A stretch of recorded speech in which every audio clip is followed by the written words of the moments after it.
निर्मला सीतारमण जी किसी तरीके की राहत की सांस देगी। इस बार केंद्र सरकार जनता की बात सुनेगी, जन की बात करेगी, ना कि प्रधानमंत्री के मन की बात। भारत की प्रगति जो है, भारत की प्रगति इनकी पॉलिसीज की वजह से धीमी गति पे चल रही है। ये जो आम जनता की तकलीफें हैं, जो आम जनता की दिक्कतें हैं, उसको लेकर केंद्र सरकार बिल्कुल भी सीरियस नहीं है। कि मोदी 3.0 तो है नहीं, एनडीए 1.0 है। बस यही कहूंगी, जो इकोनॉमिक सर्वे बता रहा है और जो हकीकत है उसमें जमीन आसमान का अंतर है। आप बेरोजगारी देख लीजिए, चरम सीमा पे है। मुंबई में के भी इतने सारे वीडियो सामने आ रहे हैं जहां 1000 लोगों के लिए नौकरी लगती है, 25,000 लोग आते हैं।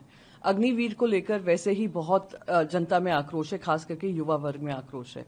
और उसके बारे में अगर हम बात करें तो वो भी एक बड़ी दिक्कत का सामना करना पड़ रहा है। जो बढ़ती महंगाई है और बेरोजगारी के साथ साथ जो पर कैपिटा इनकम होता है, उसकी कैसे बढ़ोतरी होनी चाहिए। लोगों की आमदनी नहीं बढ़ रही है पर खर्चा पूरा बढ़ता जा रहा है।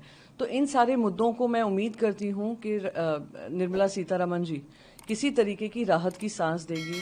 बार बार हर साल यही उम्मीद की जाती है कि इनकम टैक्स का जो टैक्सेशन है उसमें किसी तरीके का राहत मिलेगी जनता को। ये सारी उम्मीदें हैं। मैं उम्मीद करती हूं कि इस बार केंद्र सरकार जनता की बात सुनेगी, जन की बात करेगी, ना कि प्रधानमंत्री के मन की बात। आपने प्रधानमंत्री ने इकोनॉमिक सर्वे की तारीफ भी की। उन्होंने बताया कि किस तरीके से भारत ग्रोथ कर रहा है, उसकी एक झलक जो है इसमें नजर आती है। नहीं, बिल्कुल भारत की प्रगति जो है, भारत की प्रगति इनकी पॉलिसीज की वजह से धीमी गति पे चल रही है।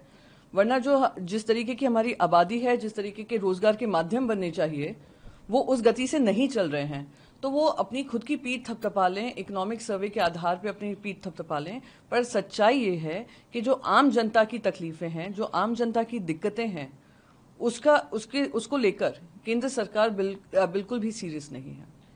कल जिस तरीके से उत्तर प्रदेश प्लेट के इशू में आपको लगता है सरकार बैकफुट पर है इस मामले पर, सुप्रीम कोर्ट से बड़ी? देखिए, केंद्र सरकार की जो और राज्य सरकार की जो अपेक्षा थी इस पूरे मुद्दे से, उसका राजनीतिकरण को लेकर थी, ध्रुवीकरण को लेकर थी। वहां पे कावड़ यात्रा को लेकर नहीं थी। कावड़ यात्रा को भी इस्तेमाल कर जो ध्रुवीकरण फैलाने का काम किया है, उसको सुप्रीम कोर्ट ने उस पर रोक लगाई है। मैं उम्मीद करती हूं सुप्रीम कोर्ट की डिसीजन का ध्यान रखकर राज्य सरकार इसको विड्रॉ करेगी। इनके खुद के एलाइज भी जो हैं वो खुलकर कह रहे हैं कि इसको विड्रॉ करना जरूरी है। तो एलाइज की सुनिए, क्योंकि मोदी 3.0 तो है नहीं, एनडीए 1.0 है। तो एलाइज की सुने, जनता की सुने। जनता ने भी आपको एक संदेश भेजा है, उत्तर प्रदेश में ही भेजा है। उससे कुछ सबक सीखें और इसको वापस लें।